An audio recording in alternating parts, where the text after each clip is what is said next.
नमस्कार। आप देख रहे हैं हॉर्नबिल टीवी। आज देखिए हमारा खास कार्यक्रम शख्सियत में आज हमारे मेहमान हैं सुशांत शुक्ला। सुशांत शुक्ला बिलासपुर के पास लगी विधानसभा बेलतरा विधानसभा से विधायक हैं।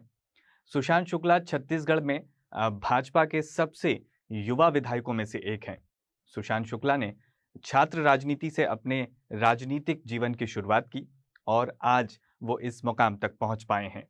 सुशांत शुक्ला के बारे में कहा जाता है कि ये छत्तीसगढ़ के कद्दावर भाजपा के कद्दावर नेता स्वर्गीय दिलीप सिंह जूदेव के बेहद करीबी रहे और उनके हाव भाव और उनके तौर तरीकों की छाप सुशांत शुक्ला के जीवन में भी दिखाई देती है। सुशांत शुक्ला का आरएसएस से भी पुराना जुड़ाव रहा है और भाजपा के सांगठनिक कई पदों पर भी उन्होंने काम किया है।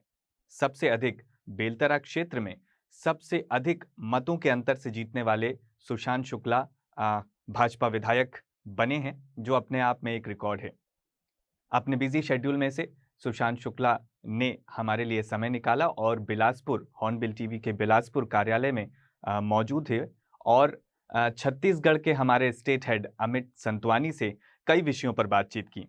आइए देखते हैं ये विशेष कार्यक्रम शख्सियत। नमस्कार, आप देख रहे हैं हॉर्नबिल टीवी और आज हमारे खास कार्यक्रम में बात करने के लिए युवा विधायक बेलतरा से सुशांत शुक्ला जी। इनके बारे में जो कहा जाए वो कम है।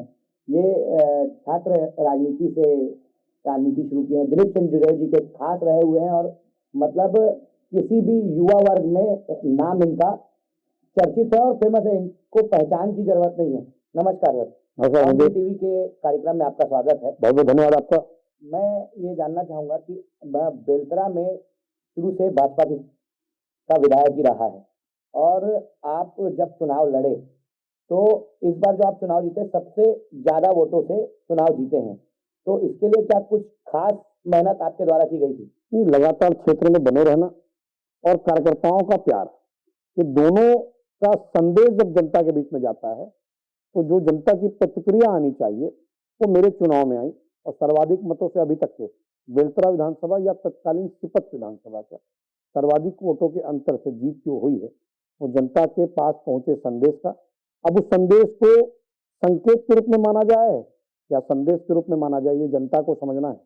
इन जनता ने पैसे के खिलाफ पसीने को जिताया और मैं पसीना बहा के पिछले 17 महीनों से क्षेत्र की जनता को उसका वापस करने जा रहा हूँ। दूसरी चीज ये जानना चाहूंगा किसान जी आपसे कि भाजपा में जो, क्योंकि पिछले 15 सालों से यहाँ सरकार थी और भाजपा से शुरू से बीजेपी का ही विधायक बेलतरा क्षेत्र में रहा हुआ है, तो क्या आपका पर्टिकुलर ऐसा कोई काम था जिसकी वजह से जनता ने आपको जिताया कि भाजपा का भी फायदा आपको मिला?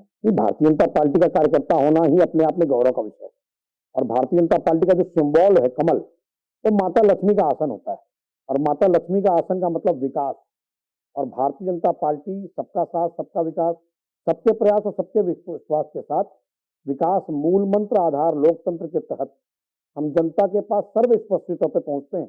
ये आशीर्वाद का बहुत बड़ा कारण है और भारतीय जनता पार्टी का कार्यकर्ता होना ही अपने आप में एक उपलब्धि का विषय होता है। आप शुरू से छात्र राजनीति से जुड़े हुए और यूनिवर्सिटी में आपने पूरा अपना समय बिताया है, तो छात्रों के लिए ऐसी क्या चीजों अभी जो आप विधायक बन चुके हैं, उस समय तो आपने अपने समय में बहुत कुछ किया छात्रों के लिए, अब ऐसा कुछ विशेष जो यूनिवर्सिटी में होना चाहिए जो अभी नहीं है, ऐसा कुछ? देखिए, विश्वविद्यालय का केंद्र जो लगभग बिलासपुर के परिप्रेक्ष्य में देखेंगे तो गुरु घासीदास विश्वविद्यालय केंद्रीय विश्वविद्यालय की भूमिका में है, अटल विश्वविद्यालय राजकीय विश्वविद्यालय की भूमिका में है, सुंदरलाल शर्मा विश्वविद्यालय मुक्त विश्वविद्यालय की भूमिका में है, इंदिरा गांधी कृषि विश्वविद्यालय का बिलासपुर चैप्टर मेरे क्षेत्र में पड़ता है।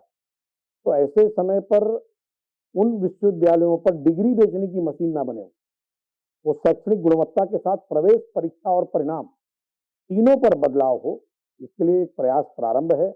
दूसरा वक्त युवाओं का जो होता है वो खेल से जुड़ा होता है, तो लगभग 50 करोड़ के आसपास इन 17 महीनों में 16 महीनों में हमने पैसे लाकर काम चालू कर दिए हैं। अगर खेल परिसर बहतराई का ही अवलोकन करेंगे आप तो 16.5 करोड़ रुपए का एस्ट्रोटर्फ का लाइट और पेवेलियन, कबड्डी के इंडोर आउटडोर, उसके बाद इंडोर स्टेडियम के रखरखाव की व्यवस्था के लिए लगभग 3 करोड़ रुपए, आउटडोर स्टेडियम के लिए रखरखाव के लिए 2 करोड़ रुपए, जिला खेल परिसर के लिए लगभग 5.5 करोड़ रुपए, मोपका में बहुउद्देशीय स्पोर्ट्स कॉम्प्लेक्स के लिए 15 करोड़ रुपए की लागत से और 20-20 लाख रुपए की लागत से लगभग 10 अन्य कार्य, जिसमें से जिम की स्थापना है, वॉलीबॉल ग्राउंड है और ये सब करते हुए लगभग 50 करोड़ से अधिक के काम खेल के लिए चल रहे हैं। तो तीसरा महत्वपूर्ण विषय हमने अभी जन जागरूकता के माध्यम से बढ़ाया है, नशे विरुद्ध एक अभियान। पुलिस प्रशासन और जिला प्रशासन के सहयोग से कोनी, जो चूंकि अब छात्रों का हब है, उस पर एक अभियान हम सार्थकता रूप से चला रहे हैं। चौथा जो यातायात जागरूकता अभियान हम चलाने जा रहे हैं कि बच्चे हेलमेट का प्रयोग करें, गाड़ी कम रेस पे चलाएं, खासकर कम के बच्चे जिनको लाइसेंस नहीं है वो दुपहिया वाहन का उपयोग ना करें, पब्लिक ट्रांसपोर्ट करें। इसलिए आप देखेंगे कि पूरे प्रदेश की इकलौता विधानसभा है बेलतरा जहां पर कोरोना का बाद बंद हुए सिटी बस में से पहली स्वीकृति किसी विधानसभा में आई है वो बेलतरा में आई है।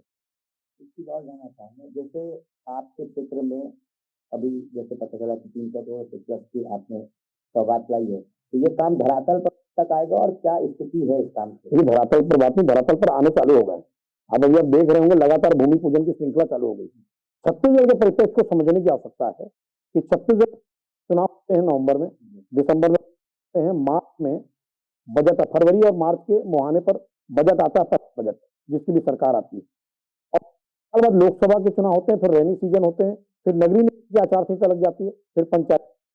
छत्तीसगढ़ 15 महीने चुनाव में रहता है और इस बीच 350 करोड़ की कामों की स्वीकृति, यही सुशासन के संकल्प की विष्णुदेव साय जी की साय साय चलने वाली सरकार स्पष्ट तौर पर बेलतरा में दिखती है। मैं एक चीज और जानना चाहूंगा, ये जैसे ही आप चुनाव जीते तो बेलतरा क्षेत्र और मोपका क्षेत्र में आपको जानकारी होगी कि अवैध बन चुका है। आपके आने के बाद बहुत सारे लोगों के काम बंद हो गए, चाहे वो आपके अपने हो चाहे पराए हो। तो क्या ये कोई उद्देश्य कि इस तरीके का काम नहीं होगा, या लोग ये बोलते हैं कि आपके आने के बाद आपके अपने लोग हैं उनके काम भी बंद हो गए? देखिए, पहले तो इस भूमिका को समझिए। मैं शासन में PIL लगा के हाई कोर्ट के माध्यम से सरकारी जमीनों बंदरबाज के खिलाफ न्यायालय गया, उस पर कि पहली पाव की पद्धति पर जो पूर्व कांग्रेस सरकार नीलामी पर जमीनें निकाली, उसको रोकवाने का एक कार्यकर्ता के रूप में अगर श्रेय कैसे जा सकता तो आप मुझे दे सकते हैं। और यही भूमिका है। बेलतरा विधानसभा में लगभग 350 के आसपास अवैध कॉलोनी पिछले 5 वर्षों में बनी है। अब अगर एक कॉलोनी में 1500 मीटर सड़क और 1500 मीटर नाली और मान लें कहीं कम कहीं ज्यादा, तो 700 किलोमीटर सड़कें वहां बनानी है जो पब्लिक यूज की नहीं है, सिर्फ कॉलोनी वालों के यूज की है। अब आपसे मैं पूछना चाहता हूं, जिन्होंने सरकारी जमीनों को गायब किया, अपने खाते की एक एक इंच जमीन बेच दी और गरीबों को ठगा विकास के नाम पर, कॉलोनी निर्माण के नाम पर, उनके साथ क्या मुरव्वत की जानी चाहिए? आखिर वो गरीब का हक जो पसीने के कमाई से घर बनाया है, क्योंकि गरीबों बहुत कम पैसे में घर बनते हैं, उनको नीड है, उनकी आवश्यकता है सड़क, नाली, पानी, बिजली की, उसकी प्रतिपूर्ति कैसे संभव है? 400 किलोमीटर सड़क, यानी आप ये समझ लें कि लगभग 150 करोड़ रुपया इन 16 वार्डों में, जिनमें 350 कॉलोनियां समाहित हैं, उसके बाद 16 वार्ड हैं और 64 पंचायतें हैं बेलतरा में, और लगभग 28 गांव के 1300 एकड़ जमीन मिसल से तो उपलब्ध है, मौके पर गायब हो चुकी है। तो मैं आपके माध्यम से स्पष्ट कर दूं कि मेरे रहते कट कमीशन ऑफ करप्शन और भू माफिया नहीं पनपने दूंगा। ये मैं आपको पुनः अपनी प्रतिबद्धता दोहराता हूँ। तो इसमें आरोप भी लगते हैं, सुशांत शुक्ला जी कमीशन की बात करते हैं, या 100 रुपए या 25 रुपए, इसके पीछे क्या सच्चाई है? मैं पूछ आपसे, कब किसने कहा, किसको कितना रुपया दिया? चुनौती के कह रहा हूँ, साबित करें। अगर मैं ही पूछता हूँ, मैं ही कार्रवाई कराता हूँ और मुझे ही पैसे का आरोपी बनाते हैं। मैं स्पष्ट कर पुनः आपके माध्यम से कि छत्तीसगढ़ की बेलतरा विधानसभा भू माफियाओं का गढ़ पूर्ववर्ती सरकार के मंत्रियों के संरक्षण में, खासकर कांग्रेस के नेताओं के संरक्षण में बना दिया था। अब इस पर सुधार की प्रक्रिया है। मैं ये चाहता हूं कि ये कॉलोनी सहज विकास की अवधारणा के सहभागी बने, यहाँ भी जनता जनार्दन को सुविधाएं मिले, और इसके लिए प्रयास प्रारंभ है।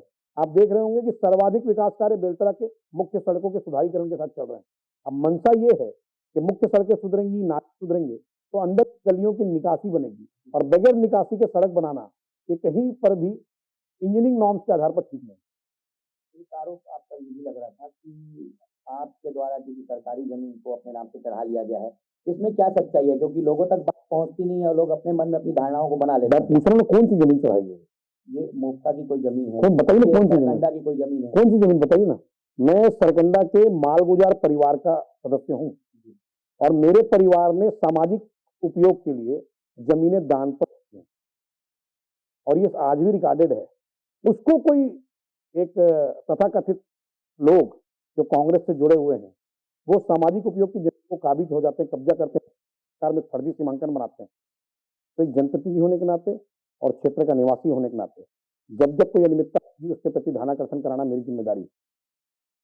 ये अभी बेलतरा में जो अभी जो बरसात आ रही है, इसके लिए कुछ आप अपनी व्यवस्थाओं को बना रहे हैं? जो पानी भरना आम बात हो गई आजकल बिलासपुर शहर और क्षेत्रों के लिए। मैं आपको बताता हूँ कि नगर निगम के 16 वार्ड बेलतरा में आते हैं, जिसमें जोन क्रमांक 7 में ही 12 वार्ड है। इन 12 वार्ड पर कांग्रेस की पार्षदों की एक संयुक्त बैठक हमने ली। उसमें ये तय हुआ कि 50 लेबरों का एक संयुक्त दल बनाकर नाले की सफाई होगी, जिसमें जेसीबी, नगर निगम के डंपर और अन्य मशीनें लगेंगी, सफाई होगी। आप कल्पना कर सकते हैं कि कितना मलबा निकला होगा एक हफ्ते में? क्योंकि एक हाईवा से ज्यादा के मलबे हमको पाटने के लिए जगह नहीं मिल रही। आप कल्पना करें कि सफाई का क्या स्तर पूर्व सरकार में रहा होगा। और एक टीम 50 लेबरों की, फिर मशीनें 5 पर 10-10 और 1000 हाईवा मलबा निकला है। और अभी काम इससे लगभग 10 गुना मलबा अभी भी नालों में पड़ा हुआ है, क्योंकि नालियां कच्ची हैं, अनियमित बसाहट है, गंदी बस्तियों की बसाहट। इसमें सफाई अभियान चलाना ये सतत प्रक्रिया का हिस्सा है। इसको एक दिन या एक हफ्ते या एक महीने में नहीं पूरा किया जा सकता। तो मैं आपके माध्यम से, आपके चैनल के माध्यम से आग्रह करूंगा कि स्वच्छता को स्वीकार कीजिए और सफाई अभियान स्वयं में जिम्मेदारी लेके हमको उठानी पड़ेगी। प्रशासन अकेले का इसका विषय नहीं है। मैं आपको 6 उदाहरण देता हूँ और आपके संवाददाता से भी आग्रह करूंगा आपके माध्यम से उन जगहों पर जाए। खमतराई में नाले के ऊपर निर्माण कर लिया गया पूर्ववर्ती सरकार में, सफाई मशीन घुस नहीं सकती।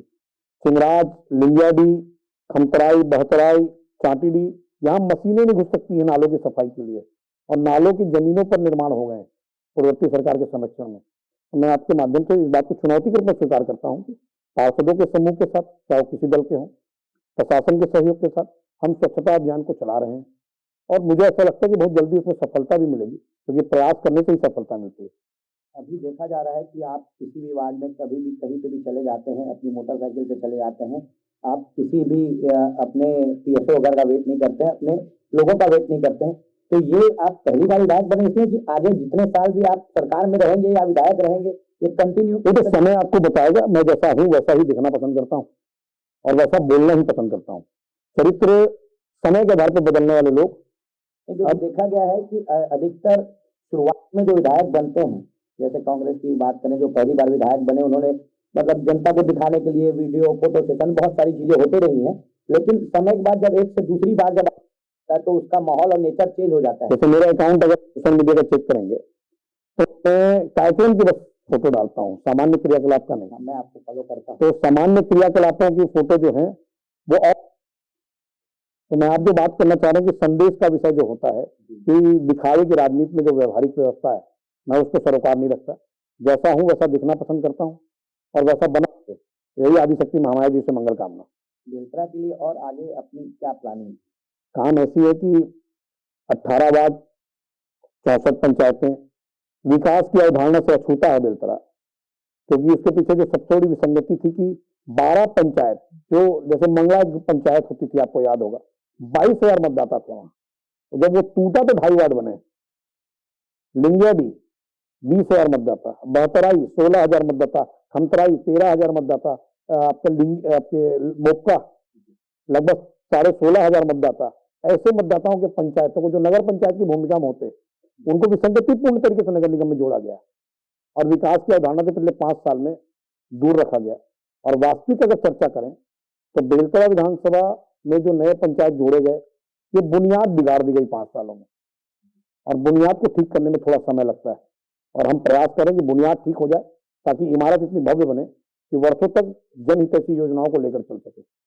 तो आपके इंडिविजुअल के सारे वरिष्ठ विधायक हैं और सारे कद्दावर नेता रहे हैं, तो आप क्योंकि युवा है और मतलब आप अचानक से एक विधायक के पद पे, प्रयास तो आपके बहुत रहे, लेकिन अचानक से एक मौका मिल जाना, ये तो क्या बाकी लोगों का सहयोग मिलता है?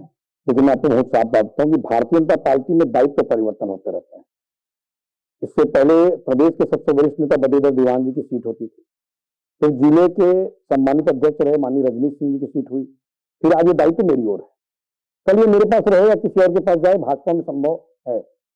परंतु मैं आज आपको बता दूं कि जितने भी नेता मेरे जिले में हैं, चाहे वो माननीय धर्मलाल कौशिक जी हो, माननीय अमर अग्रवाल जी हो, माननीय धर्मजीत सिंह जी हो, लोकसभा की दृष्टि से माननीय अरुण साहू जी हो या मोहल्ले जी हो, या केंद्रीय मंत्री वर्तमान सांसद तोखन साहू जी हो, ये सामाजिक जीवन के राजनीतिक कार्यकर्ताओं के साथ ये सामाजिक जीवन के विश्वविद्यालय भी है, और इनसे सीख कर आगे बढ़ना एक समाज के छोटे सदस्य के रूप में या परिवार के छोटे सदस्य के रूप में ये मेरी जिम्मेदारी है कि उनके जीवन के अनुभवों को आत्मसात करके सामाजिक जीवन का राजनीतिक कार्यकर्ता उत्कृष्टता की तरफ बढ़े, ये मेरा प्रयास है। मैं ये बात मैं इससे ये समझना चाह रहा हूँ, क्योंकि आप उनके सामने छात्र राजनीति शुरुआत की है और अपने साथ एक कार्यकर्ता के रूप में देखने का, आज एक बराबर विधायक के रूप में देखने में, तो क्या उनका सहयोग प्रॉपर? मैं फिर आपको स्पष्ट कर रहा हूँ कि जितने भी बड़े नेता हैं ये सब मूल रूप से कार्यकर्ता हैं, और मैं भी इनके बीच में कार्यकर्ता के रूप में काम कर रहा हूँ, लेकिन इनका अनुभव एक विश्वविद्यालय से कम नहीं, सामाजिक जीवन के राजनीतिक कार्यकर्ता के रूप में इनके अनुभव से सीख लेकर उत्कृष्टता की तरफ बढ़ना, ये मेरी पहली प्राथमिकता है। बेलतरा के लिए और बिलासपुर के लिए, सब पूरे बिलासपुर जिले के लिए जनता से आप क्या अपील करेंगे, क्योंकि बरसात भी सामने है, किस तरीके से उनको सुचारू रूप से व्यवस्थाओं को रखना चाहिए, या ऐसा कि जहां नाली पानी या ऐसा कुछ माहौल बिगड़ता है, रास्ते खराब होते हैं या समस्याएं लोगों को होती हैं, तो क्या जनता ऐसा करे? मतलब पर्टिकुलर बेलतरा के लिए मैं पूरे बिलासपुर जिले की बात करूँ, इस तरीके से उनको अवैध निर्माण के खिलाफ मुखर होना चाहिए, आसपास फैली गंदगी के खिलाफ हमको जन जागरूकता का अभियान एक बड़ा विषय है बिलासपुर के लिए। जो दूसरा सबसे बड़ा है वो पर्यावरण है। आप देख रहे होंगे कि हमारे यहाँ पेड़ काट कर हम उसमें निर्माण कर रहे हैं, और ये व्यवहारिक दृष्टिकोण से बिलासपुर के लिए अच्छा नहीं है। नदी के रूप में जो हमको अरपा नदी मिली है वो प्रदूषित है, तो उसके संरक्षण के लिए हमको काम करना चाहिए, संयुक्त जिम्मेदारी है ये। किसी एक प्रशासन ने हमने चुन लिया इसलिए उसकी जिम्मेदारी बस नहीं है। तो बहुत सारे काम है जो अभी होने बाकी है, समय पर बता काम हो सकते हैं, परंतु पुनः प्रार्थना है कि बिलासपुर पुनः छत्तीसगढ़ में सिरमौर शहर के रूप में स्थापित हो, और इसके हक में अगर किसी के दरवाजे में लेटना भी पड़े तो उससे भी गुरेज नहीं करूंगा। ये थे सुशांत शुक्ला जी जिनसे हम बात कर रहे थे। धन्यवाद सर, आप हमारे धन्यवाद। अमित संतवानी, छत्तीसगढ़ बिलासपुर।